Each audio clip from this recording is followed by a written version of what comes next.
J'ai le plaisir d'animer ce second grand débat des BIS intitulé Crise de la démocratie, on est dans le sujet. Quelle responsabilité pour la culture?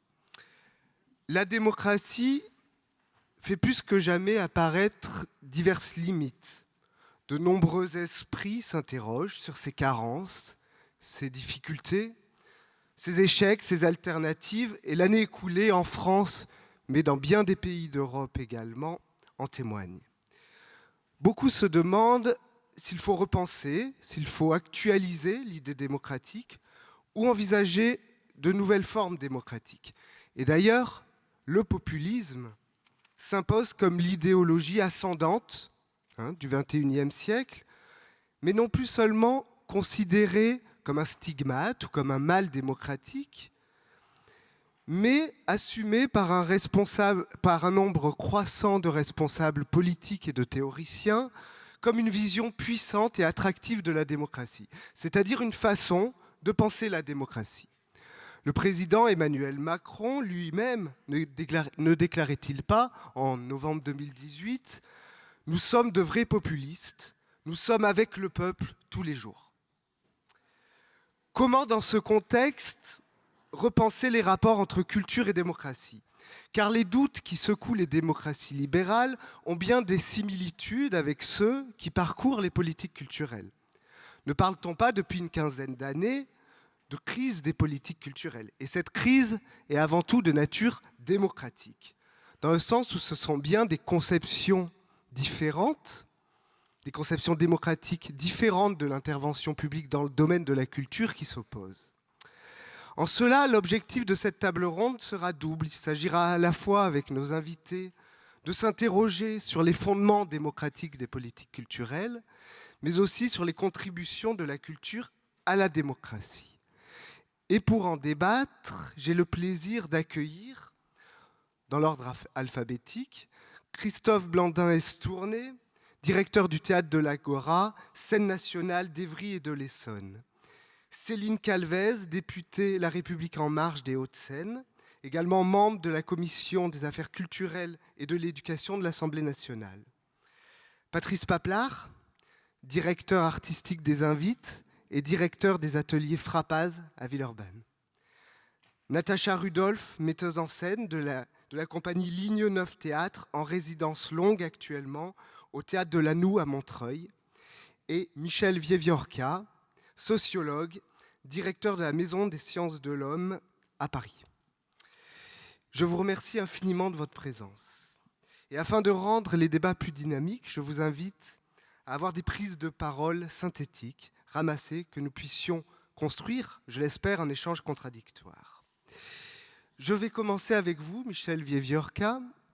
Face aux difficultés que traversent un certain nombre de démocraties libérales, dont la France, vous nous invitez à reconsidérer les conflits qui structurent notre société. Alors, quelle est la dimension culturelle de ces conflits et les institutions culturelles telles qu'elles ont été développées par les politiques publiques sont-elles en mesure de contribuer à organiser l'expression de ces nouvelles conflictualités? Bien, merci d'abord de l'invitation. Je demande à chacun d'excuser mon départ dans à peine une heure. J'ai un train que je dois prendre impérativement et je le regrette beaucoup. Donc mes excuses à mes collègues qui participent à ce débat et évidemment à tous ici. Alors, pour commencer, il faut avoir une idée un peu précise de ce qu'on peut appeler la démocratie. Alors n'ayez crainte, je ne vais pas vous faire un long exposé, on nous demande d'être synthétique, je vais être très synthétique. Je ne connais pas d'autre formule que la démocratie qui permette de régler, plus ou moins bien, un problème central: comment vivre dans l'unité d'un corps social tout en étant capable de fonctionner avec ce qui en fait la diversité. Le problème de la démocratie, ou plutôt la solution qu'apporte la démocratie, c'est de nous permettre d'être un et plusieurs en même temps. C'est ça pour moi, et on vient d'en avoir, j'allais dire, un spectacle vivant, il y a un instant. Alors, quand il n'y a que du un, que de l'unité, alors on bascule vers le nationalisme, vers le populisme, vers l'extrémisme, vers l'autoritarisme, des choses dont nous ne voulons pas. Quand il n'y a que de la diversité, mais sans l'unité, alors on court vers le chaos, vers la violence, vers la guerre civile dans les cas les plus extrêmes. Et donc le problème, c'est vraiment d'avoir une idée claire de ce que la démocratie nous apporte. Nous sommes un et nous sommes plusieurs. C'est mon début de réponse à votre question. Il faut maintenant réfléchir à la façon dont tout ceci peut marcher ensemble et quelle place peut avoir la culture dans cette question. Je crois que la culture nous met vraiment en face de cette nécessité d'être à la fois un et pluriel. Et que ce qui nous manque le plus, peut-être, c'est notre capacité, je vais le dire comme ça, de transformer, vous avez appelé ça des difficultés. Moi, j'utiliserais le mot que tout le monde utilise, la crise, de la transformer en conflit. Non pas en conflit violent, mais en débat, en conflit, excusez mon jargon, j'essaie de ne pas trop jargonner, en conflit institutionnalisables, c'est-à-dire négociables, qui peuvent aboutir à des compromis parfois, mais en tout cas qui peuvent aboutir à autre chose que la guerre, la rupture, l'ignorance mutuelle. Et la culture ici, c'est compliqué. C'est compliqué. Dans certains cas, ça marche. En réfléchissant un peu à cette rencontre, je me suis souvenu d'un débat qui a eu lieu il y a une vingtaine d'années, qui était une belle illustration de ce problème. C'était la querelle des cuisiniers, des grands chefs. Parce qu'il y avait des grands chefs qui disaient la cuisine française, c'est la tradition, c'est l'unité, si je peux dire. Puis il y en a d'autres qui disaient mais non, la cuisine française, c'est le métissage, le mélange, l'apport de toutes sortes d'autres cultures. Et ben, tout ça avait fait une belle discussion. Et donc j'avais trouvé ça intéressant. Puis après, ceux qui ont les moyens d'aller dans des restaurants traditionnels vont dans des restaurants traditionnels. Ceux qui ont les moyens d'aller dans des restaurants haut de gamme métissés vont dans des restaurants métissés. Mais à tous les niveaux de sa capacité financière, les gens avaient entendu le débat et pouvaient faire leur choix. Dans certains cas, et on vient d'en avoir une illustration, je crois, dans ce qui vient d'être dit, dans certains cas, le conflit est social et la charge culturelle faible, parfois même inexistante. Dans d'autres cas, le conflit peut se construire parce que la culture vient en quelque sorte apporter quelque chose de plus à des acteurs qui sont dans un conflit social. On a évoqué tout à l'heure l'opéra, je crois que c'est un exemple très intéressant. Je me suis souvenu, moi, d'autre chose quand je réfléchissais à cette rencontre. On parle souvent de mai 68. Un an à peu près avant mai 68, le premier événement qui annonçait quelque chose, c'est l'affaire Langlois. Je pense qu'un certain nombre ici se souviennent, ou en tout cas on a entendu parler. Langlois, Henri Langlois, que j'ai un peu connu, c'était un monsieur que tous les amateurs de cinéma, les aficionados de la cinémathèque connaissaient. C'était l'homme qui avait sauvé des films en grande quantité. Et c'était une catastrophe comme gestionnaire. Alors le ministre de l'époque avait dit, écoutez, on a besoin de gérer la cinémathèque convenablement. Au revoir, monsieur Langlois. Et le monde du cinéma, à l'époque, et au-delà, est allé dans la rue, un an à peu près avant 68, pour dire non, on ne peut pas se débarrasser comme ça de Langlois. Et d'ailleurs, le ministre a reculé. Et donc, là, on avait vraiment quelque chose qui a annoncé, ça a été vécu comme tel, mai 68, dans ses dimensions à la fois culturelles, la brèche culturelle, a dit Edgar Morin, et dans ses dimensions plus sociales, évidemment, la grève, la contestation. Donc, la question qui se pose, pour moi, c'est qu'il est possible qu'une mobilisation sociale susceptible elle-même d'aboutir à des négociations se leste ou non d'éléments culturels. Si vous réfléchissez à ce qu'a été une nuit debout, quel que soit votre sentiment sur une nuit debout, il y avait des éléments aussi de ce type. Alors quel est le problème ? Le problème, c'est qu'aujourd'hui, nous avons conscience, je pense, que nous sommes en train de passer d'un type de société à un autre.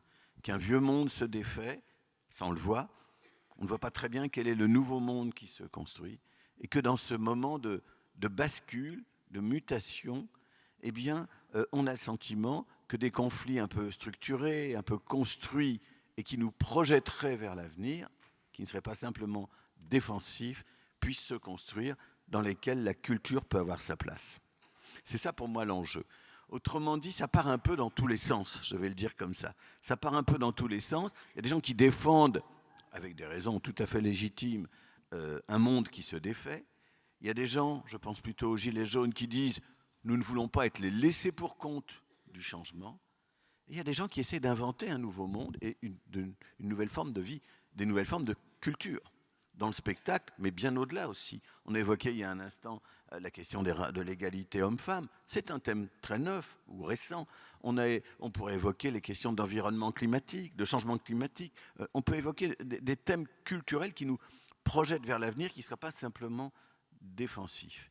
Et je pense qu'une de nos grosses difficultés, c'est d'être capable de penser ces changements culturels, notre rapport à la nature, notre rapport à l'environnement, notre rapport aux animaux, pour prendre un exemple un peu extrême, la difficulté que nous avons à penser tous ces thèmes de façon un peu construite et qui permettrait de construire des conflits où la culture a sa place, et deux, de les transformer en débat politique. Voilà pour moi l'enjeu très général. Alors évidemment, excusez-moi, j'étais un tout petit peu long, mais je voulais indiquer ce cadre de réflexion. Évidemment, je donne au mot culture un sens très large. Je ne la réduis pas du tout à l'idée qu'il y a des professionnels de la culture, que je prends très au sérieux, évidemment, surtout ici. Mais je pense que si nous réfléchissons, nous devons être capables de nous poser des questions de contenu, d'orientation, de projection vers l'avenir, qui ne fassent pas l'économie, évidemment, des questions sociales, professionnelles, syndicales et autres, mais qui nous disent vraiment, enfin, qui nous permettent vraiment de réfléchir à ce que peut apporter l'idée démocratique, la gestion à la fois de ce qui nous rassemble et de ce qui nous divise. Merci.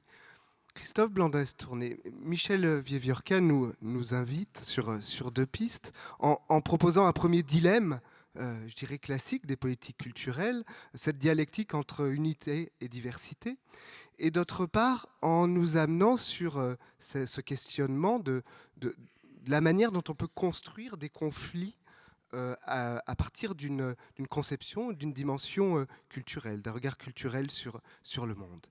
Or, depuis la Révolution française, les politiques culturelles sont fixées comme cap l'accomplissement démocratique à travers un égal accès de tous les citoyens au service public de la culture notamment, avec comme horizon, comme ligne de mire, l'intégration du plus grand nombre dans la culture nationale pour aider à l'accomplissement du citoyen et à l'émancipation du peuple. On a là la doctrine classique des politiques culturelles. Et 60 ans après la création du ministère de la Culture, des efforts importants ont été réalisés pour faire venir le public dans les établissements culturels et lui apporter des bénéfices qu'il ne demandait pas a priori sous la forme proposée. Pourtant, les enquêtes sur les pratiques culturelles des Français, une prochaine va sortir dans les mois à venir, montrent que, inlassablement, les théâtres, les musées sont statistiquement fréquentés par les mêmes catégories de personnes, plutôt aisées, plutôt diplômées et de plus en plus âgées. Alors, comme on le reproche souvent au monde de la politique en général, est-ce que la culture institutionnelle est devenue en France le monopole d'un petit monde très éloigné du reste de la société ? Et faut-il revoir radicalement, quand je dis radicalement, c'est-à-dire à la racine, la conception et les fondements démocratiques de nos politiques culturelles ? Bonjour à tous, ça tombe bien puisque moi je travaille sur un territoire où les caractéristiques sociales, démographiques, économiques font que ne vivent pas là les gens dont on vient de parler, qui fréquentent les lieux culturels. Juste pour donner quelques éléments de référence, ce dont je parle, ce n'est pas de quartier périphérique, c'est de l'essence même du territoire d'Évricourt-Couronne, de Ris-Orangis, de Grigny ou de Corbeil, à savoir un territoire par exemple où à Grigny, c'est 25% d'une classe d'âge qui arrive au bac. Ça vous donne une idée du décrochage par rapport à la moyenne française. Je vous parle d'un territoire où la moyenne d'âge est de 15 ans inférieure à la moyenne d'âge en France. Pourquoi est-ce que je dis ça ? C'est que d'emblée, si on reprend les éléments qu'on donne, le public fréquentant les lieux culturels n'existe pas sur ce territoire. Donc, qu'est-ce qu'on en fait ? Ça, c'est la première question. La deuxième question qui a été Le problème, c'est qu'on doit aller très très vite, donc je vais utiliser des images un peu rapides, mais l'effet de focus des attentats en 2015 ont, pour un temps donné, éveillé une culpabilité ou une fascination plus ou moins en place sur ces territoires dont on peut se demander si symboliquement, physiquement, matériellement, ils font encore partie de la République française. Ce que je veux dire par là, c'est que la relégation, elle se joue dans des symboles. La culture y participe, mais elle se joue aussi dans des aspects matériels. Juste un exemple, pour venir à Évry aujourd'hui, c'est 10 minutes de plus avec les mêmes trains qu'il y a 30 ans, parce que la dégradation du système ferroviaire fait que les mêmes trains sont régulièrement en retard. Pourquoi est-ce que je raconte tout ça? C'est parce que l'histoire fondamentale, c'est celle du creuset commun. Est-ce qu'on est en capacité aujourd'hui d'avoir un creuset commun? Moi, je suis assez pessimiste. Je suis réservé quand je suis de bonne humeur, mais je suis assez pessimiste la plupart du temps sur l'absence de ce creuset commun. Cette absence de creuset commun qui fait que pour avoir le dissensus et le désaccord, il faut qu'on ait ce minimum de creuset commun. Et je suis désolé de le dire, mais la culture, dans sa grande majorité, ne participe pas à la constitution de ce creuset commun, parce qu'elle est posée à un endroit. Et il est important d'interroger, d'interpeller le politique, comme il a été fait tout à l'heure, et plus largement, et je serai toujours de ce côté-là de l'interpellation, mais il est aussi important que nous nous interpellions nous-mêmes sur notre responsabilité à la construction ou pas de ce creuset commun. Ce que je veux dire par là, c'est que la position dominante du monde culturel, du point de vue symbolique, participe aussi à la difficulté de la constitution de ce creuset commun. Et pour répondre sur je suis désolé d'être un peu rapide, mais pour répondre à la question de 60 ans de politique culturelle, moi je vois venir un débat qui me navre, c'est qu'aujourd'hui, faute d'aller au fond de ces questions qui sont compliquées, qui sont désagréables, parce qu'elles viennent nous interroger à des endroits qui ne sont pas très confortables à traiter, faute de les aborder réellement ces questions-là, moi je vois apparaître un débat qui va être un débat un peu polarisé entre des néo-réacs à la Zemmour, pour qui il ne faut absolument rien toucher des politiques publiques de la culture, et des Khmers, des nouvelles formes dans lesquelles apparaissent entre autres les droits culturels, qui sont sur un rejet total et une radicalisation de ce qu'il faut faire. J'ai envie de dire que la réponse, elle est plutôt du côté de Germaine Tillon ou Albert Camus pendant la guerre d'Algérie. La réponse, elle est peut-être de savoir garder ce qu'il y a eu d'intéressant et de fait et d'être en capacité d'analyser et de critiquer ce qui est insuffisant aujourd'hui.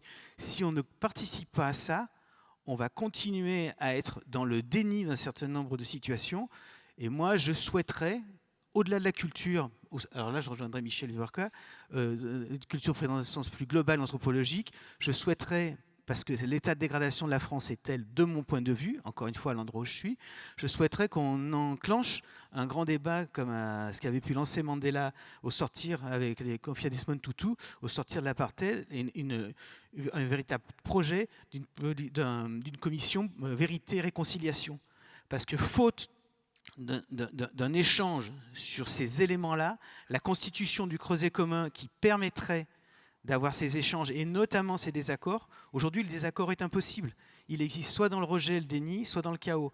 Et donc, si la culture ne participe pas à cette prise de conscience et à cette interrogation de ses propres certitudes, je crains que le débat se polarise sur une chose qui évitera le fond, à savoir les néo-réacs d'un côté et les Khmers de l'autre. Merci Christophe. Céline Calvez, j'aimerais vous entendre réagir à ces propos. Michel Vivorca nous faisait mention de cette double dimension à la fois sociale et culturelle des conflits. Alors la République française est plutôt à l'aise, même si ce n'est pas facile, pour traiter la dimension sociale des conflits, et un peu moins pour traiter leur dimension culturelle, ce fameux creuset commun qu'évoquait Christophe Blandin-Estourné. Alors, que faut-il faire évoluer dans notre système politique pour traiter non pas seulement les questions sociales, mais aussi ces demandes de différenciation culturelle ? Merci beaucoup. Déjà, je suis ravie d'être là et je tenais à le dire. Et je suis ravie du coup de participer à ce débat dont les deux tenants sont fortement imbriqués. Et on s'est demandé comment la culture pouvait servir la démocratie et comment la démocratie était une condition aussi de la culture. Alors, moi, ce que j'entends, je pense d'abord au public, c'est-à-dire aux différents publics. Comment on arrive à mettre en capacité les publics à pouvoir s'exprimer? Et je rebondirai sur les exemples qui ont été donnés par Christophe Blandin, et pour vous dire comment on peut permettre à des personnes qui sont issues des quartiers dits populaires aussi de prendre voix au débat. Bien, en fait, c'est une vraie difficulté et parfois, la culture, et souvent la culture, est le pont nécessaire à l'expression démocratique. Je vais vous prendre des exemples. Les exemples notamment de Théâtre Forum, issus de cette tradition du théâtre de l'opprimé, qui était de pouvoir mettre en capacité une personne à pouvoir s'exprimer. Mais c'est fondamental, parce qu'aujourd'hui, s'il n'y a pas ce dialogue, c'est parce qu'on ne se sent pas légitime, on ne se sent pas armé, et on ne se sent pas avoir le droit de s'exprimer. Donc c'est tout l'enjeu de l'éducation artistique et culturelle, de l'éducation en général. Et pour moi, c'est vraiment le cœur de ce que l'on doit faire au niveau politique et qui part de la santé culturelle, et je rends hommage au travail de Sophie Marinopoulos, de pouvoir nous ramener à ce qui fait l'essence même de notre culture. C'est pas un amoncellement d'expériences, c'est pas un amoncellement de connaissances, c'est au contraire préserver ce qui nous fait quand on est enfant. Quand on est enfant, nous n'avons pas d'a priori, nous avons cette envie de rechercher l'altérité, cette envie de découverte. À quel moment on la perd si la santé culturelle n'est pas nourrie, comme dit Sophie Marinopoulos. Donc tout l'enjeu pour nous, c'est peut-être aussi de pouvoir retrouver cet état d'enfance qui nous permet de rentrer en contact avec les autres, et ce, tout au long de notre vie. On peut avoir cette dimension de créativité innée ou acquérir et être accompagné dans cette créativité. Je pense qu'il faut aussi qu'on puisse avoir le droit de retrouver cette âme primaire qui fondamentalement nous donne l'envie et les capacités de dialogue. Parce qu'autrement, comme vous le dites, on va tous rester chacun dans notre tour d'ivoire et ça ne va rien régler. Donc le creuset commun, il faut pouvoir le développer. Or, le creuset commun, eh bien, il va falloir aussi parler de devoirs. En fait, quand on parle de droit à la culture, de droits sociaux, nous sommes en France quand même dans une situation où aujourd'hui les acteurs de la culture bénéficient de droits sociaux et nous allons veiller à ce que ce soit toujours le cas, comptez sur nous. Il faut aussi que quand on parle de droit à la culture, qu'on se reconnaisse chacun le devoir de contribuer à ce creuset commun. Et donc, le devoir, vous le faites quand vous exercez votre métier, vous offrez une pensée, une vision du monde. Il faut aussi que, en tant que public, on puisse aussi contribuer à cela. Moi, je suis très intéressée par tout ce que sont les expériences de co-création. C'est-à-dire de ne pas seulement mettre le public dans une position de spectateur, mais vraiment l'envie de l'impliquer. Et quel que soit ce public, que ce soit un public d'initiés, que ce soit un public qu'il faut aller chercher parce que justement il ne se sent pas légitime pour aller pousser les portes du théâtre qui est pourtant au pied de son immeuble. Et là, je voudrais faire avec cette notion de responsabilité, parce que c'est bien le thème du débat, hein, c'est les responsabilités de la culture, faire écho à un autre grand débat, celui de l'année dernière. Vous savez, il y a eu le grand débat national qui avait été proposé par le président de la République suite au mouvement des Gilets jaunes, suite à ce niveau de violence dans notre société qu'on a pu voir comme une déflagration de quelque chose qui couvait depuis très longtemps. Et en fait, on a eu deux réactions du monde de la culture. Là, je parle du monde des professionnels.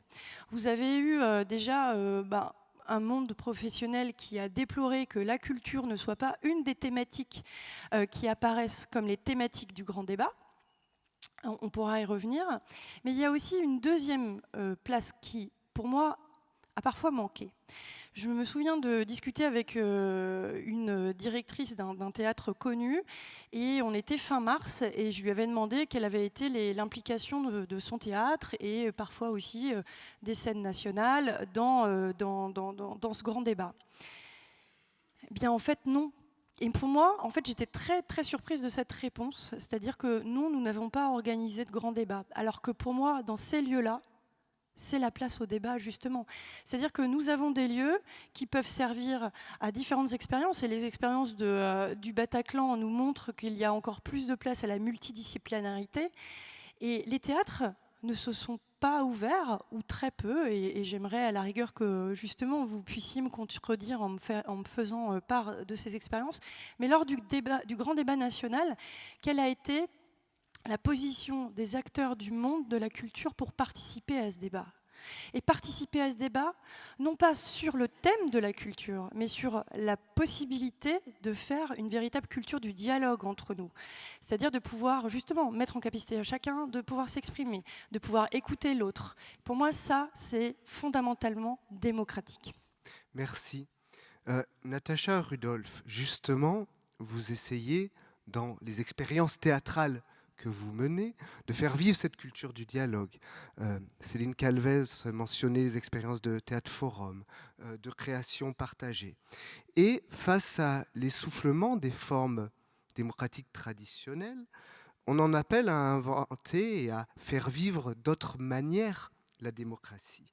C'est-à-dire à ouvrir de nouveaux espaces ou d'autres espaces de délibération, de construction de désaccords féconds, de participation politique. Est-ce que les expériences théâtrales que vous menez et que vous proposez permettent, au moins en partie, de relever ces défis démocratiques ? Alors, donc, effectivement, ce qui est important, enfin là j'ai envie de dire que la manière dont la question est posée peut en fait apporter de mon côté un certain malaise et une relation un peu de porte-à-faux, parce que on ne peut pas être, entre guillemets, les prestataires de services d'une société qui va mal, les pompiers ou les médecins d'une société qui va mal, à la suite aussi des gouvernements successifs. Et en tant que citoyen, on en fait aussi partie. Je ne dis pas du tout qu'il faut s'en dédouaner en disant c'est pas mon affaire. Mais ce que je veux dire par là, en fait, moi je suis une femme de théâtre. Je ne dirais même pas que je suis une artiste. Je suis une femme de théâtre. Je fais du théâtre depuis toujours, depuis que j'ai 11 ans. J'en lis, j'en mange. Et puis pour finir, j'en fais. C'est devenu mon métier. Et donc, c'est ma manière de comprendre ou de ne pas comprendre le monde. C'est ma manière d'être en questionnement. C'est ma manière d'agir, de réagir.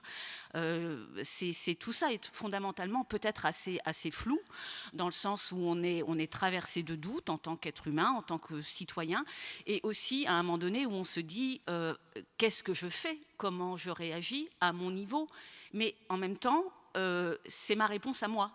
C'est-à-dire que je connais d'autres personnes de théâtre qui n'ont pas envie de répondre à cet endroit-là ou de cette manière-là.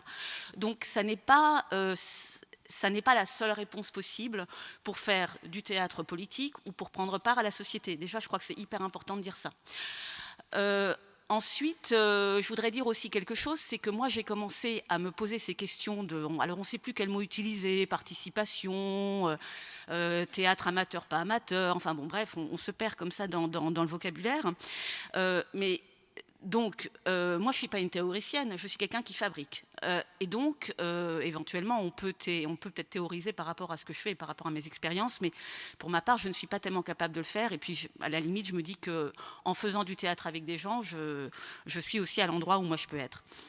Et en fait, ce désir d'ouvrir mon expérimentation théâtrale à d'autres personnes, et là je vous rejoins totalement entre comment être un et plusieurs, elle s'est vraiment affinée, son acte de naissance, c'est 2005, c'est l'émeute dans les banlieues. C'est à ce moment-là où moi j'habite Montreuil, je n'étais pas à Clichy ni rien, mais j'étais en complet désarroi. en complet désarroi de cette violence qu'on se prenait tous, à laquelle on ne savait pas nécessairement comment répondre. La violence évidemment dans les banlieues, mais aussi la violence d'État. Et du coup, c'est à ce moment-là où je me suis dit, mais il faut aller jouer une tragédie dans les banlieues, il faut aller faire une tragédie à Clichy, et puis en fait réinvestir le cœur, ne pas partir de répit, mais demander aux citoyens de partir dans des ateliers d'écriture, comment est-ce qu'ils prendraient la parole à partir d'un thème de tragédie. Et juste parce que cet acte de naissance me semble assez fondateur, je m'étais dit, oui, Antigone, ce serait parfait, etc. Et en lisant Antigone, je me suis dit, non, c'est pas Antigone, parce qu'Antigone est en pleine révolution. En 2005, on est en pleine période sacrificielle. Et donc, j'ai transformé Antigone en Iphigénie. Et à partir de ça, plutôt que de me dire je vais aller faire du théâtre à Clichy où je ne vis pas, je me suis dit je vais faire ça à Montreuil où je vis.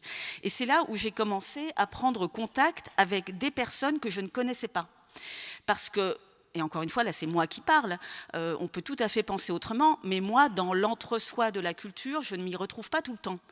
Je peux être assez mal à l'aise aussi dans cette chose, comme on disait, on est dans la culture dominante, on est blanc, on sort tous des classes sociales plus ou moins aisées, etc. Et à un moment donné, comment on raconte le monde de cet endroit-là et comment on partage des doutes. Je me sentais pas à moi-même suffisamment nombreuse pour le faire toute seule. Donc c'est ça qui a fait que j'ai ouvert ma recherche théâtrale et artistique. Mais ça part vraiment d'un questionnement artistique. Ça n'est pas une prestation de service. C'est très important de le dire. Et quand j'ai commencé à faire ce travail-là, il y avait une forme de mépris. C'était vraiment pourquoi tu fais ça, tu veux faire de l'animation socioculturelle? Non, pas du tout. Je veux faire un spectacle avec des gens. Je veux savoir. Je veux en fait créer une sorte de. C'est du coup comme ça que je fonctionne depuis. C'est comme si en fait j'ouvrais la question dramaturgique à un groupe et on devient un groupe de réflexion. Et ce que je veux dire aussi par là, bien évidemment que c'est une réponse démocratique. Mais moi, quand je commence à faire ce travail-là, je ne peux pas vous assurer de la réponse. La réponse, aussi bien, ne va pas nous plaire. Je veux dire par là qu'il y a aussi, suite à ce type de travail-là, des réponses qui peuvent être extrêmement dépressives ou sombres, ou qui mettent en commun nos doutes, nos manières de ne pas savoir comment répondre. Merci. Avant d'aller vers vous, vers toi, Patrice, j'aimerais encore profiter de la présence de Michel Viviorca pour reprendre le fil du grand débat qu'évoquait Céline Calvez. Il y a effectivement eu ce grand débat il y a 1 an qui s'est tenu, dans lequel les questions culturelles ont occupé une place qui n'était pas centrale, mais qui témoignait d'une forme de rupture, d'un certain pacte entre les élites et le peuple. En tout cas, c'est le constat plutôt partagé qui était formulé durant cette séquence politique. Il n'empêche, 1 an après le mouvement des Gilets jaunes, le fameux slogan attribué à Margaret Thatcher « There is no alternative » semble tenace. Michel Viviorca, est-ce que les démocraties libérales n'ont plus de capacité de résilience? Bon, on écoutera quand même, je pense, le dernier intervenant. Mais d'abord, je résiste un peu à l'utilisation du mot résilience. Parce que je le comprends bien quand il s'agit d'une personne. Parler d'une société, d'une démocratie, ça me semble un peu gênant. Mais laissons ça de côté. Alors, d'abord, il faudrait bien voir que la démocratie a fait des progrès. Elle s'est étendue, elle n'a pas fait qu'être limitée ou menacée dans nos univers. J'en donne quelques exemples. Aujourd'hui, même s'il y a beaucoup de limites, on parle quand même de justice internationale. Ça a été initié par Nuremberg, il y a beaucoup de critiques à faire. Certains disent c'est la justice des vainqueurs, c'est pas une vraie justice. Enfin, on peut en discuter, mais quand même. Deuxième exemple, beaucoup plus intéressant, non pas au-dessus de nos États, mais si je peux dire en dessous. J'ai des collègues sociologues qui ont, depuis maintenant une trentaine d'années, développé l'idée que la famille devient bien plus démocratique qu'elle ne l'était. Pour prendre cet exemple, il y a plus de... La famille, telle qu'on se l'imagine, c'est plus le père est là, les enfants la bouclent, la femme fait la cuisine et amène le repas. Enfin, les choses ont changé. Pas dans toutes les familles, pas partout, pas forcément mieux. Et si on réfléchit comme ça, quand on réfléchit à l'environnement, quand on réfléchit au changement climatique, il y a quelque chose qui vient nous dire on veut donner en quelque sorte la parole à des gens qui n'existent pas encore, à nos enfants, à nos petits-enfants. Et les gens, je ne suis pas spécialement animaliste, ou je ne sais pas comment il faut le dire, mais enfin les gens qui se préoccupent des animaux, ils ouvrent des espaces de discussion au moins.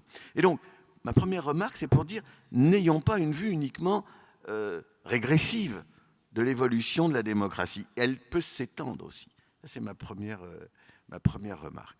Ma deuxième remarque, c'est que on voit bien les limites, on voit bien les difficultés, mais on sent bien aussi que tout le monde n'a pas envie de s'embarquer dans des aventures non démocratiques, même si c'est ça qui est terrible, en utilisant des moyens démocratiques. On vote et on se retrouve avec Bolsonaro, pour prendre un exemple un peu... Mais les gens ont choisi Bolsonaro. Alors, je n'aime pas la comparaison qu'on fait avec Hitler.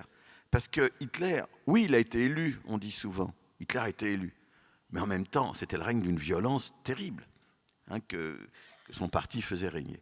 Alors, c'est juste pour vous dire, je ne sais pas s'il faut aller beaucoup plus loin, mais c'est juste pour vous dire, il me semble que quand nous réfléchissons un peu, quand nous faisons preuve d'esprit démocratique, quand nous faisons preuve de volonté de reconnaissance, pas seulement de tolérance, de refus du mépris, ces choses que vous évoquiez tout à l'heure, que je trouve très très importantes. Si on a le sentiment qu'il y a des mondes comme ça qui se séparent, qui ne se parlent plus, c'est aussi qu'il y a beaucoup de mépris. J'aurais commencé, donc c'est ça contre quoi il faut lutter. J'aurais dire un exemple que j'ai vécu et dont j'ai un peu honte personnellement. Au début des années 70 est paru, je ne sais plus si c'était l'ancêtre de Charlie Hebdo, en tout cas, il y avait déjà la transformation d'un mensuel qui s'appelait Harakiri en hebdomadaire, Harakiri Hebdo, Charlie Hebdo, et tout ça est apparu à partir de là. Et je me souviens d'un dessinateur, je crois que c'était Cabu ou GB, un des deux, qui avait inventé un personnage, le beauf. Alors le beauf, c'était le mec un peu fort, très, très sûr de lui, très gaulois si on veut, et c'était le type dont il fallait se moquer, quoi. Eh bien le beauf, aujourd'hui, on s'aperçoit que c'est l'expression du mépris qu'avaient ce qu'on appelle ensuite les bobos vis-à-vis d'une partie importante de la société. Et donc, ces tendances au mépris, appelons ça du mépris de classe, pour le dire un peu vite. J'en ai un peu participé, donc je le dis parce que j'ai réfléchi à ce qu'avait été mon attitude. Enfin, ça m'amusait. Aujourd'hui, ça ne m'amuse plus du tout. Et donc, nous devons réapprendre aussi à nous intéresser les uns aux autres et à respecter les uns et les autres, à redialoguer, non pas pour dire tout le monde il est beau, tout le monde il est gentil, mais de façon à pouvoir ensuite débattre de ce qui nous sépare, de ce qui nous fait que nos intérêts ne sont pas... Moi, j'ai bien apprécié la séquence tout à l'heure, parce qu'il y avait la contestation et il y avait le ministre, chacun était dans son rôle, mais enfin, il s'est dit des choses des deux côtés. C'était pas du tout un affrontement violent, même s'il y avait de la colère ou de la rage. J'ai trouvé que c'était un beau moment démocratique. Mais évidemment, c'est la limite. C'est la limite. Parce que ça aurait très bien pu tourner aussi en fichant l'air toute la réunion d'aujourd'hui, on détruit tout, etc. On séquestre le ministre envoie les flics, enfin, tout ce qu'on peut imaginer. Bon, eh bien non. Je trouve que ça a été...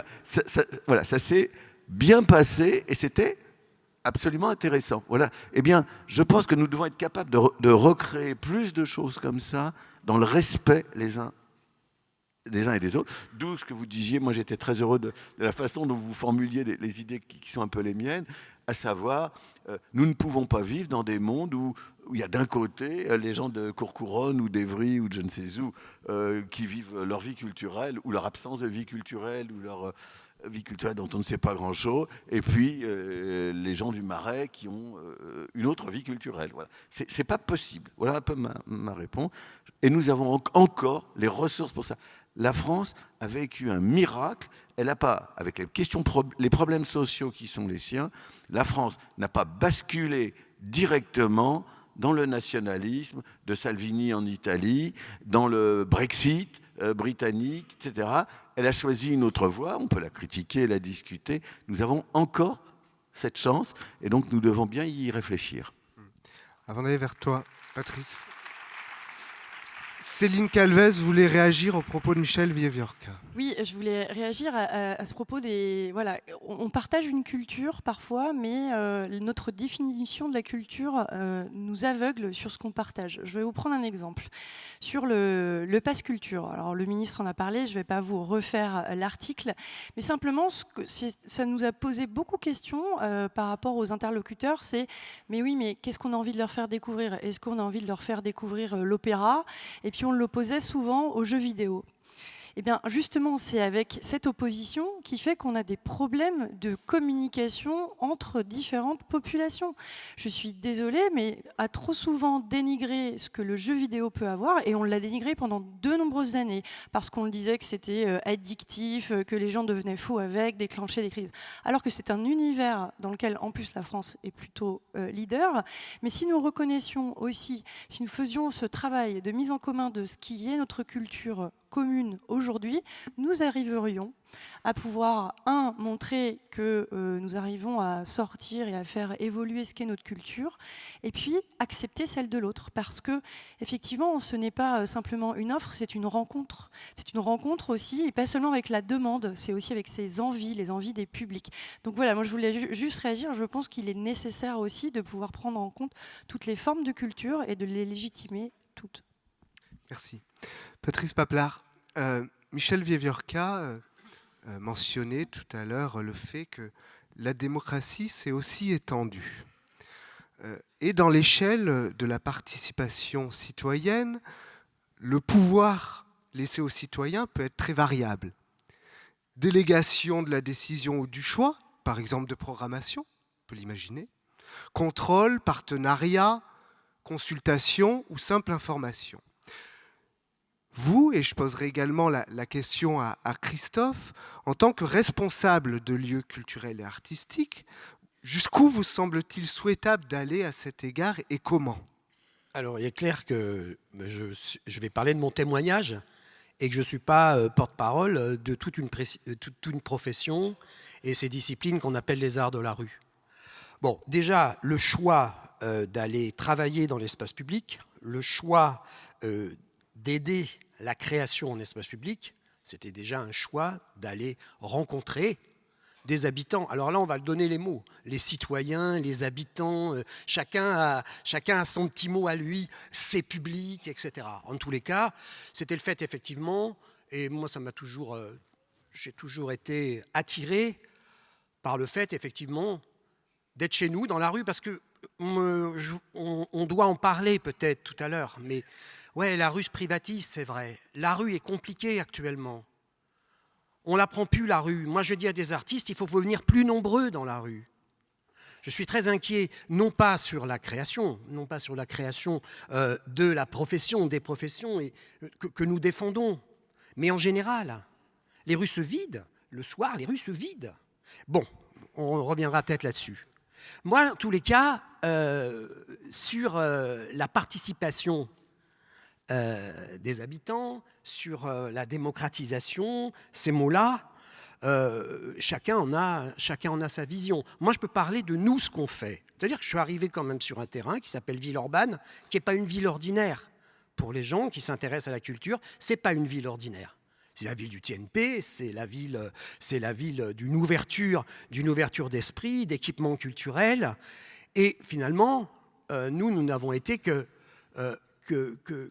les nouveaux. Nous sommes arrivés en dernier avec les arts de la rue et le Centre national, mais avec des nouvelles disciplines. Rester dans cette tradition très démocratique, tradition d'ouverture. C'est une ville d'accueil, c'est une ville d'immigration. C'est une ville qui s'est enrichie par son immigration et qui sait toujours parler. Donc on était quand même déjà sur un terrain très positif. Alors, sur la question qui m'avait été posée quand on en a parlé avant, la direction artistique, je ne la partage pas. Point. Voilà, ça c'est clair, c'est mon avis à moi. C'est-à-dire, on m'a donné une mission d'une direction artistique d'un festival et d'une direction d'un centre national des arts de la rue, labellisé.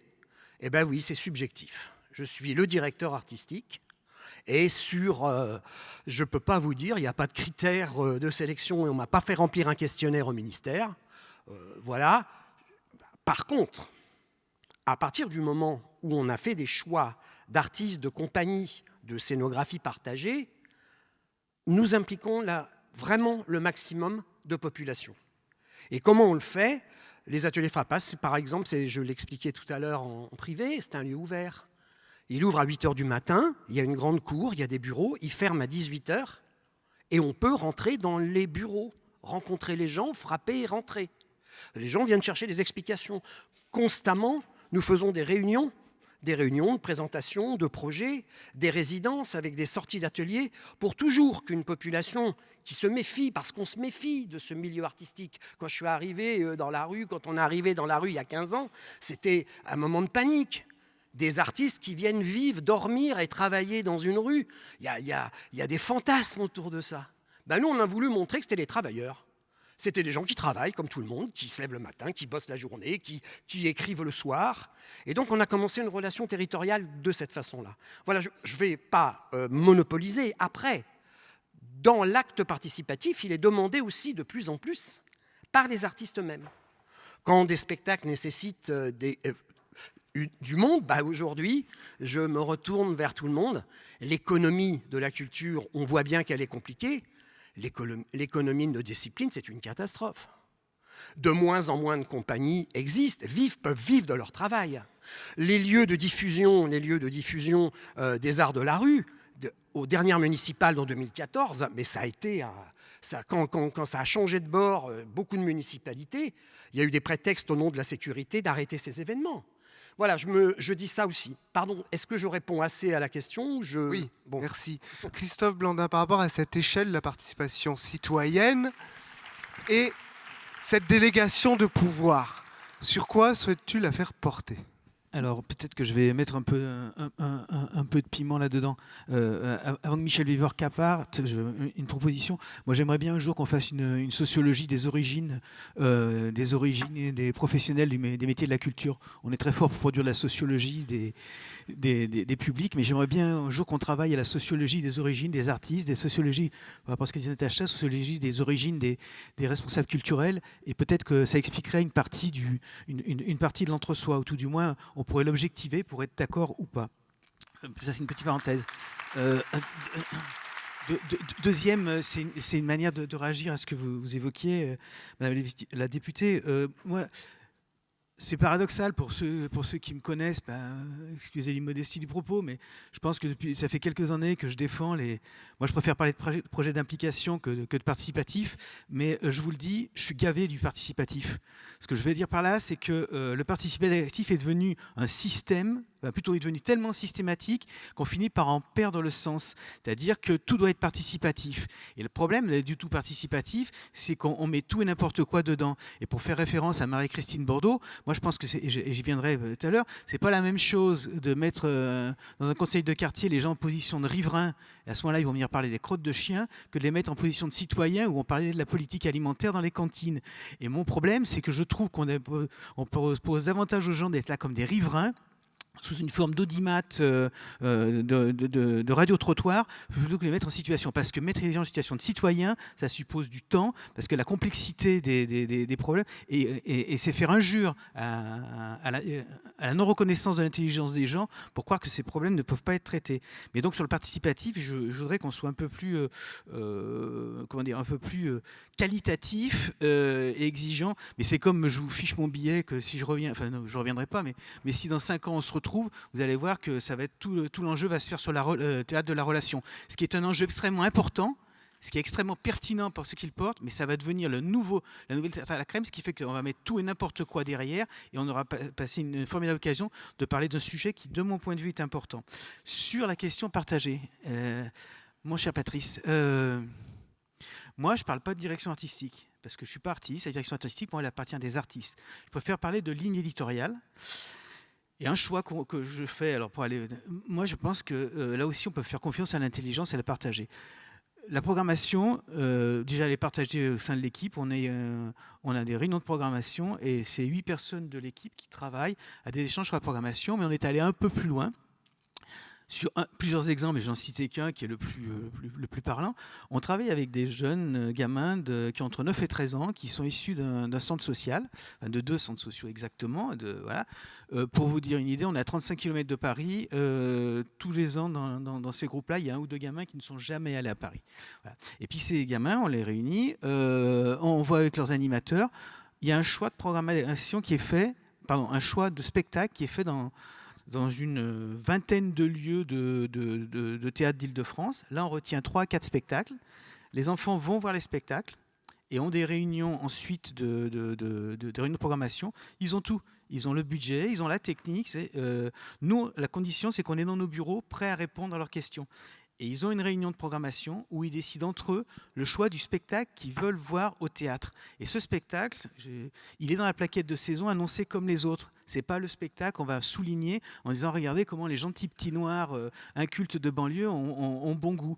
Il est présenté absolument dans le droit commun. Parce que ce qui manque quand même, c'est la question, on a parlé du commun, Michel l'évoquait tout à l'heure, mais c'est la question du droit commun. À quel moment on met les gens en situation de droit commun, ce qui est quand même un peu important dans un état de droit. Et donc, ça donne des choses qui sont absolument surprenantes. Et moi, je me réjouis de ce processus-là. Il y a 2 ans, je rappelle juste que l'endroit où on est, Koulibaly, sa famille vit encore à Grigny, les Kouachi, ils ont grandi à Courcouronnes, etc. On est dans ce territoire-là où la structuration de la radicalisation est un des éléments. Il ne faut pas être obsédé par ça, mais il ne faut pas non plus l'ignorer. Et ben les gamins, le spectacle qu'ils ont choisi, c'est un spectacle qui interrogeait la question de l'existence de Dieu. Parce qu'ils ont pensé que c'était important pour leurs frères, pour leurs sœurs, pour leurs copains, pour leurs parents, de voir ce spectacle-là. Donc voilà, l'histoire de la ligne éditoriale, elle peut, de mon point de vue, elle peut être partagée. Mais encore une fois, comme je disais, du théâtre de la relation, de la participation, pas n'importe comment. Si c'est pour devenir un objet un peu démagogique et rapide d'illusion démocratique, alors là, oui, ça on le paiera cher. Mais si on se donne les moyens, et ça suppose du temps, ça suppose de la disponibilité, ça suppose de mettre les gens en situation. Toute chose qui n'est pas là. Et puis dernière chose, parce que je ne peux pas empêcher de le dire, sur le pass culture, je veux bien qu'on en parle, mais un peu plus sérieusement, parce que pour moi, c'est un leurre complet, et qu'on arrête avec cette illusion. Le pass culture, il est possible, pour ceux qui ont dans l'imaginaire que cette culture-là peut exister. Or, c'est qu'une partie de la population. Donc, c'est trop. Voilà, je ne peux pas empêcher de dire mon désaccord profond avec ce dispositif, mais on ne peut pas le traiter en 2 minutes parce que c'est un peu plus complexe que ce que j'ai dit tout à l'heure. Merci.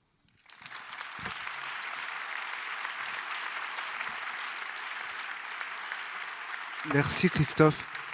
Michel Vieviorca, avant que vous partiez, j'aurais voulu vous entendre réagir par rapport à la nuance qu'introduisait Christophe Blandin lorsqu'il disait « je suis gavé du participatif ». Par ailleurs, il amenait la question de la délibération et de la dimension délibérative de la démocratie qui semble exister dans un certain nombre d'expériences démocratiques radicales. On n'est pas loin de Notre-Dame-des-Landes. On entend également de plus en plus de commentaires sur la construction de communs, qu'ils soient culturels, qu'ils soient territoriaux. Et pourtant, ces formes délibératives de démocratie semblent avoir du mal à s'instituer de façon durable ou un peu plus générale. Pourquoi ? Alors, je pense que l'illusion serait de croire que la délibération peut remplacer la représentation. Par contre, je pense que ne pas voir toutes les promesses qu'apporte la démocratie, qu'on peut appeler délibérative ou participative, c'est s'aveugler. Il y a actuellement une très belle expérience où 300 personnes ont été tirées au sort, je crois, pour réfléchir ensemble sur les questions de réchauffement climatique. Et feront des propositions, et le président a annoncé qu'il en tiendrait compte. Je trouve que c'est très intéressant, et il y a un très grand nombre d'expériences dans le monde. Et donc, je pense qu'il faut regarder ça avec beaucoup d'attention, mais non pas avec l'idée que ça va supplanter la représentation. Simplement, ça va apporter un nouvel élan et ça peut, comment dirais-je, créer des nouvelles dynamiques. Je suis tout à fait d'accord, moi, avec la critique de, je vais le dire comme ça, de l'injonction à participer. Moi, j'ai connu beaucoup de travailleurs sociaux qui se plaignaient parce qu'on leur dit « faites participer les gens ». Alors, bon, on va dans les cages d'escalier, on dit aux gens « venez à des réunions ». Mais les gens, ils ont déjà une vie pas facile. En plus, on leur dit « en plus, il faut… » Bon, ça ne peut pas marcher. Mais avant de partir, si vous m'y autorisez, je dois dire un mot sur l'invitation qui est faite à ce que la sociologie s'intéresse à l'histoire et à la sociologie des professionnels disons, du spectacle. Alors, je dis banco, mais à 2 conditions. La première, c'est que ce soit, le mot a été utilisé tout à l'heure, une coproduction. Je trouve que, justement, pour lutter contre les, comment dirais-je, les ruptures, les distances, etc., il faut que les gens travaillent ensemble. Mais attention, une coproduction qui ne veuille pas dire fusion ou confusion des rôles. Un chercheur, ce n'est pas un artiste ce n'est pas un chercheur. Bon, mais ils peuvent travailler ensemble. Donc, coproduction, et que cette coproduction se fasse avec l'idée, non pas simplement de dire voilà ce que c'est historiquement et autres, mais avec l'idée de tirer tout ça vers le haut. C'est-à-dire, à quelles conditions, en réfléchissant ensemble à la sociologie ou à l'histoire d'un ensemble de professions, on peut ensemble contribuer à ce que ces professions aillent mieux, réfléchissent mieux, fassent des plus beaux spectacles, etc. Voilà. Ce serait ça, mon… Voilà. Donc, écoutez, on aura, comment dirais-je, un effet collatéral de votre grand débat, c'est que nous allons nous voir et parler de tout ça. Je suis désolé de devoir partir, c'était passionnant. Merci Michel. Bien, on va poursuivre ce fil-là sur la sociologie des professionnels du spectacle, Céline Calvez. Depuis 2015, justement, l'association Décoloniser les arts milite pour une meilleure représentation, notamment des minorités dites visibles, dans le domaine des arts et de la culture, dénonçant un racisme structurel qui empêche un certain nombre de personnes d'accéder à des rôles dans le spectacle ou encore à des postes de responsabilité. Depuis 2015, un comité ou un collège de la diversité a même été créé au sein du ministère de la Culture. 5 ans après, où en est-on ? Alors, sur la question de la diversité, vous pointez la question des origines. Il y a aussi la question de l'égalité femmes-hommes. Moi, je suis membre de la délégation aux droits des femmes de l'Assemblée nationale.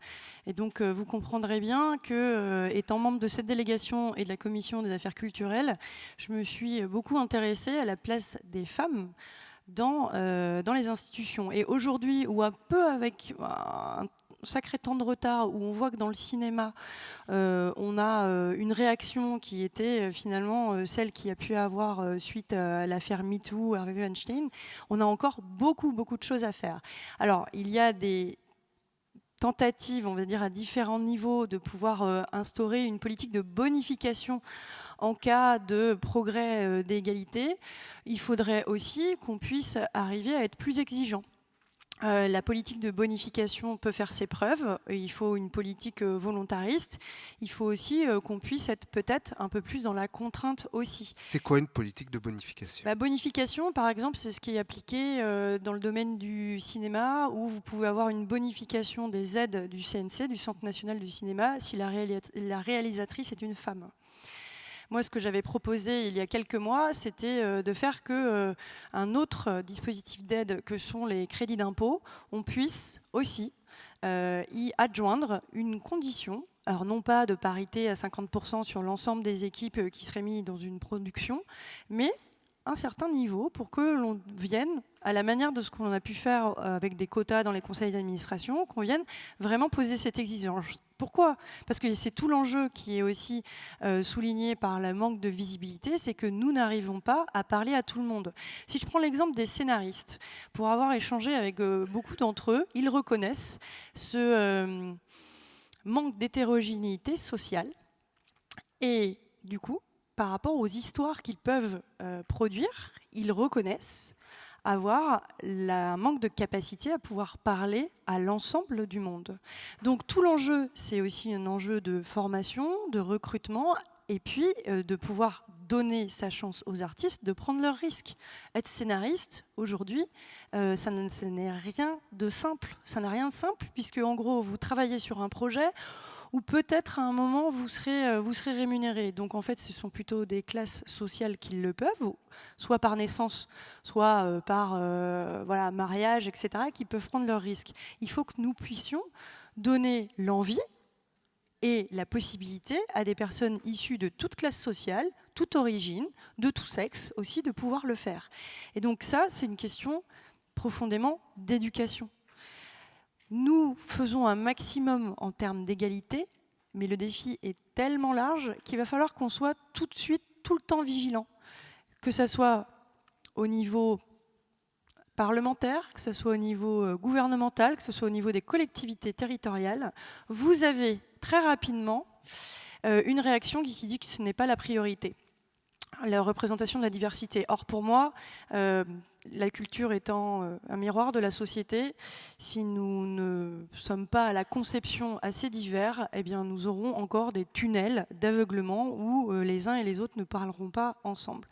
Donc, des politiques d'encouragement et peut-être aussi un peu de politique de contrainte pour qu'on puisse enfin donner la parole à l'ensemble de la population dans sa création, dans son expression. Patrice Paplard, Christophe Blandin, vous travaillez dans des territoires dont la population est très hétérogène. Est-ce que dans les références culturelles que vous produisez, dans les récits que vous valorisez, dans les équipes que vous faites travailler, vous parvenez ou non, sans contrainte actuellement, à représenter ce qui caractérise ces territoires? De toute façon, ça fait tellement différent ce qu'on va dire tous les deux. C'est que dire chaque territoire est différent, donc de toute façon, les réponses vont être totalement complémentaires mais différentes. D'abord, moi, je m'inscris complètement dans ce que vous venez de dire, parce que j'ai aimé que vous me parliez, que ne réduisiez pas les enjeux de diversité.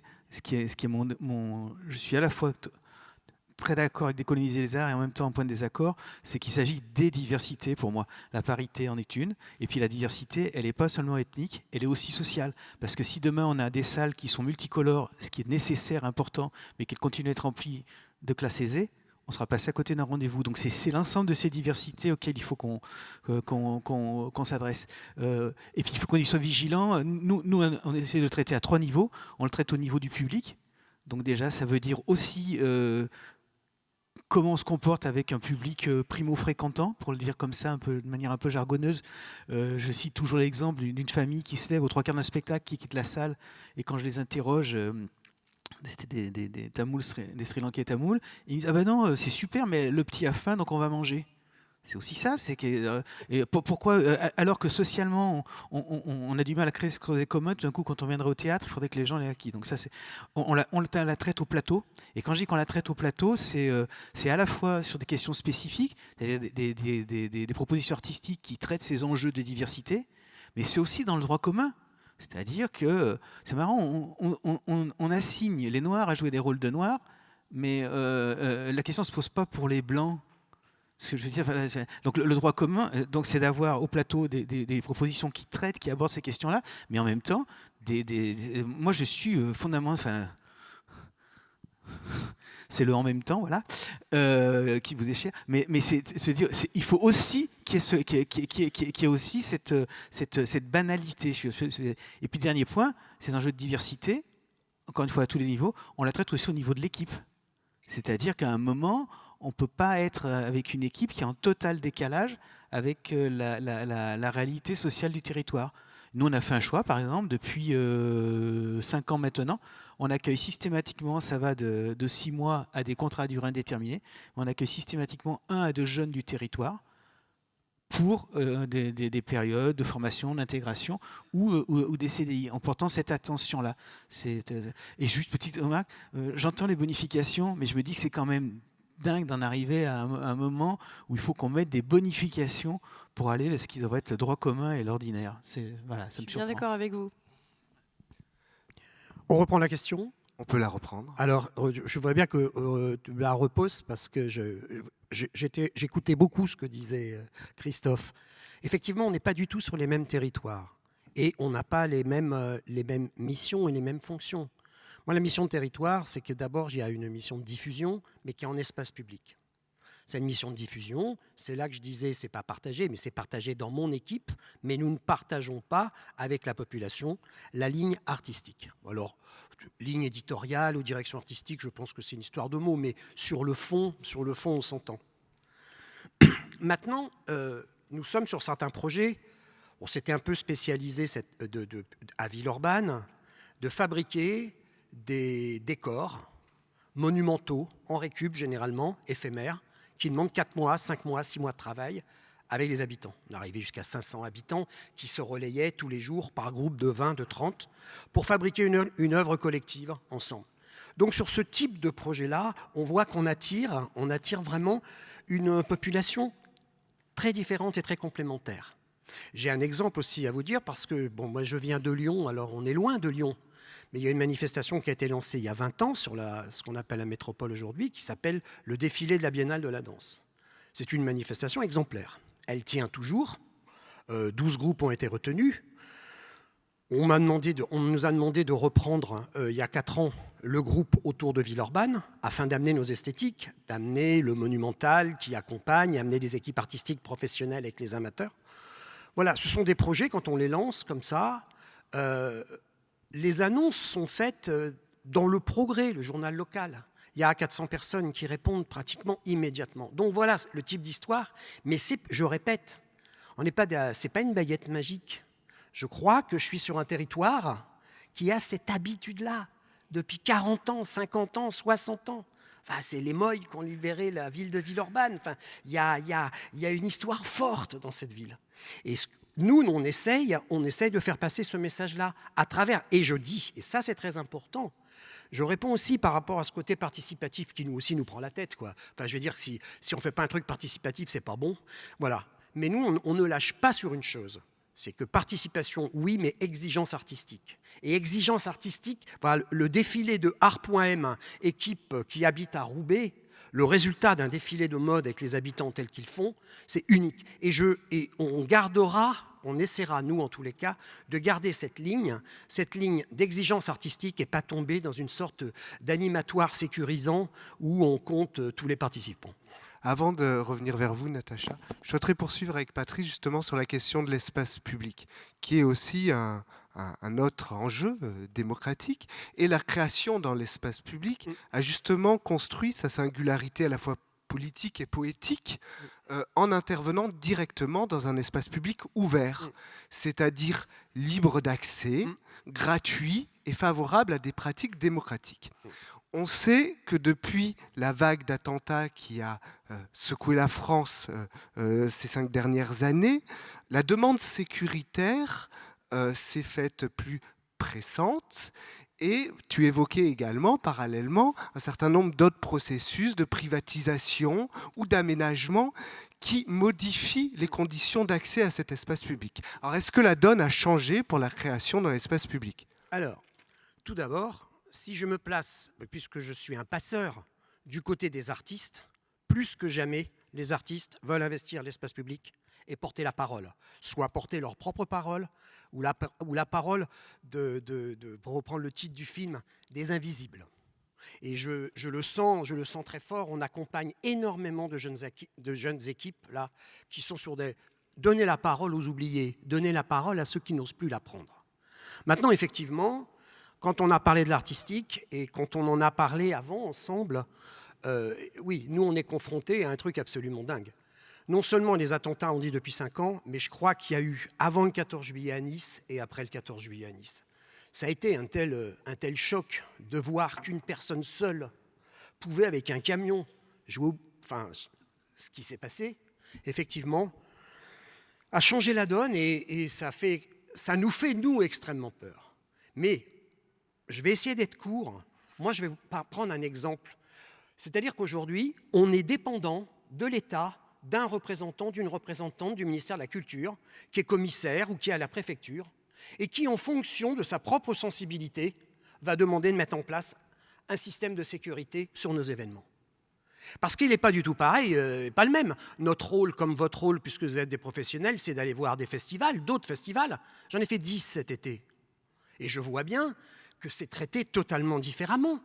Sotteville-les-Rouen, il n'y avait pas de dispositif particulier. Il y avait les camions de la ville qui bloquaient les rues. Nous, quand on a proposé de mettre des camions de la ville, on nous a répondu qu'il fallait mettre du sable dedans. Donc, et ça, il n'y a pas un dispositif qui est appliqué partout, c'est en fonction d'une personnalité. Et je vais vous raconter un exemple, parce que ça nous rapproche de Nantes. Nous avons accueilli Royal Deluxe cette année avec le spectacle Miniature, que vous connaissez très bien, puisque moi j'ai vu les premières de Miniature sur le parking. Qu'est-ce qui se passe aujourd'hui pour que ce spectacle gratuit de 2 gradins de 500 personnes, on nous a imposé une palpation et une fouille de sac? Qu'est-ce qui se passe dans notre société actuellement et qu'on vient sur nos événements à nous? J'ai pris mon train hier à la gare La Part-Dieu. On n'a pas fouillé mon sac, on ne m'a pas palpé. Je vais au centre commercial de La Part-Dieu. On ne me palpe pas, on ne me fouille pas. Pourquoi nous, dans l'espace public, notre public doit être fouillé? Et moi, ça me pose une vraie question. Et on ne les trouve pas, les réponses. On essaye de les partager. Et je ne suis pas en conflit de dire, ouais, l'État, machin, etc. Mais il faut se poser une vraie question. J'habite un quartier, moi. Il y a 2 fois par an le plus grand vide-grenier. Les véhicules qui barrent les rues, c'est le plombier zingueur, c'est le charcutier, parce qu'il met son camion avec sa pub. Nous, il faut barrer toutes les rues. Vous imaginez aujourd'hui essayer de faire un déambulatoire d'1 kilomètre, 1,5 km dans une ville? Si vous êtes dans un centre-ville avec des artères perpendiculaires tous les 200 mètres, on fait comment? Alors, il y a une prise de conscience, pardon, je finis là-dessus, il y a une prise de conscience, de toute façon, des organisateurs, des collectivités locales et territoriales, c'est quand on aligne le bilan budgétaire et qu'on voit l'augmentation de la sécu privée.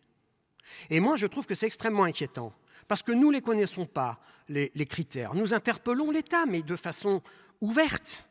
Ce n'est pas en conflit. Nous les interpellons. Quels sont les critères qui font que nos manifestations doivent être hyper protégées? Vous vous rendez compte qu'il y a que 3 ans, on est arrivé à Aurillac avec des barrières qui fermaient le centre-ville. Mais on va aller où? Si on continue comme ça, moi je dis autant qu'on arrête. Et on ira s'exprimer ailleurs. Voilà.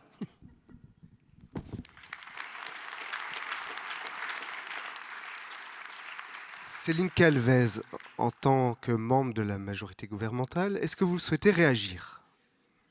En fait, je me pose la question, alors j'essaye toujours de prendre la place du public. Comment le public vit-il justement les palpations, etc. Je ne sais pas si vous avez des données, si vous avez des retours, moi ça m'intéresse de les écouter. Parce que je fais un parallèle qui n'est pas exactement pareil, mais nous connaissons en région parisienne une grave désertion des salles de théâtre due aux mouvements sociaux, alors souvent parce qu'on ne pouvait pas atteindre la salle. Et du coup, je me dis toujours, le public, comment il le vit? Est-ce qu'au contraire, ça va lui donner envie de revenir?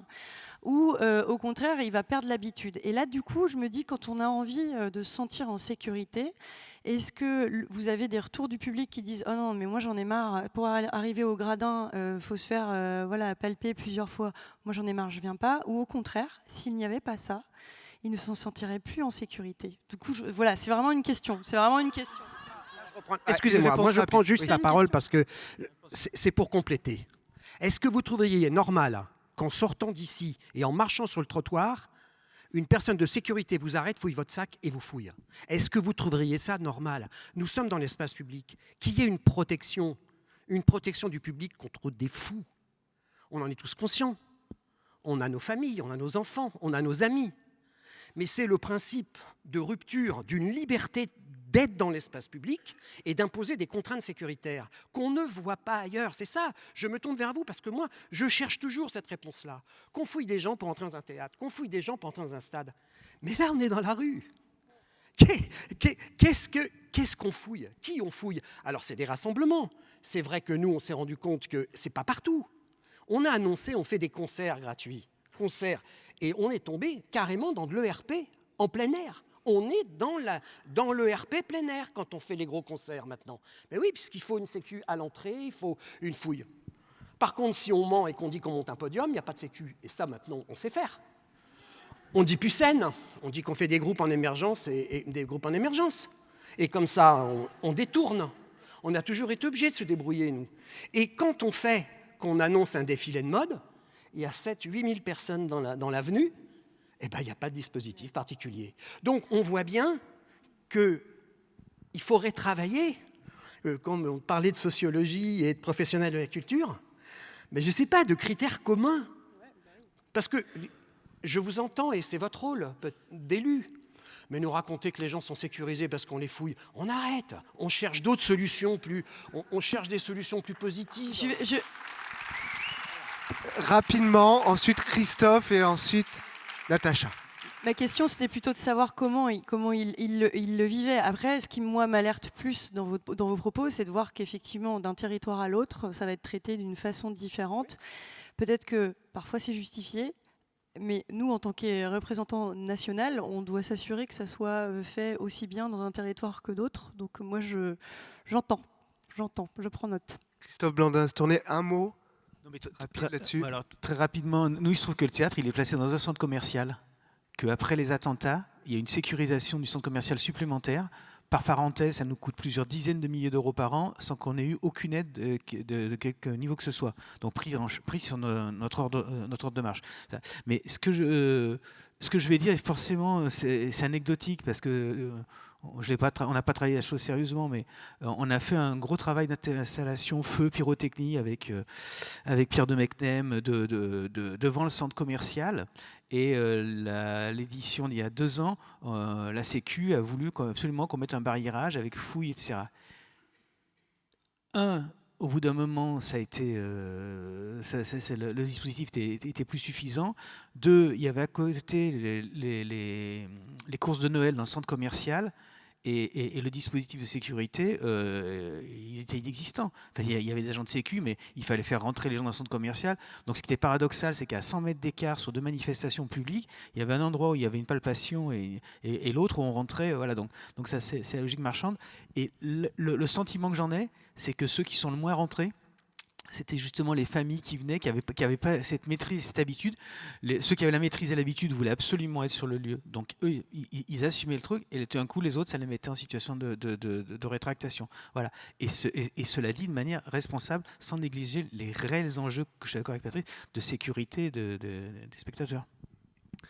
Natacha Rudolph, on terminera avec vous. Y a-t-il un écart ou un hiatus entre, d'une part, les discours démocratiques qui sont véhiculés dans les politiques culturelles, et on en a abordé un certain nombre au cours de ce débat, d'une part, et d'autre part, les modes de valorisation en vigueur dans le secteur culturel.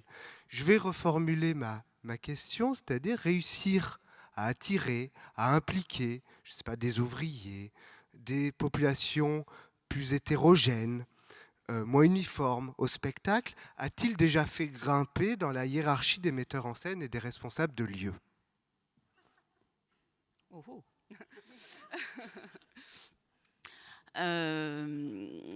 Alors attendez, parce que là on était dans la rue, voilà, la sécurité, tout ça.